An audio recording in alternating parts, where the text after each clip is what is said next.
বাগেরহাটের মংলায় বাংলাদেশ কোস্টগার্ড স্টেশনে হামলা ও ভাঙচুরের ঘটনায় কয়েকজন কোস্টগার্ড সদস্য আহত হয়েছেন।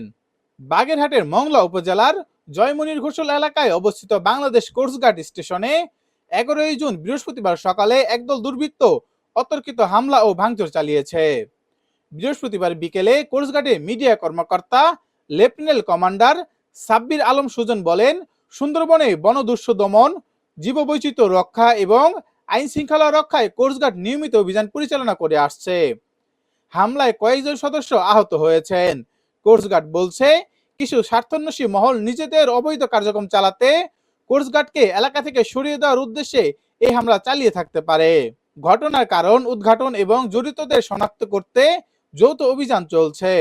কোস্টগার্ড জানিয়েছে, কোনো অপপ্রচার বা ষড়যন্ত্র তাদের দায়িত্ব পালন থেকে বাধা সৃষ্টি করতে পারবে না। সুন্দরবন ও উপকূলীয় অঞ্চলে নিরাপত্তা নিশ্চিতে কোস্টগার্ডের অভিযান অব্যাহত থাকবে বলে জানিয়েছে কর্তৃপক্ষ।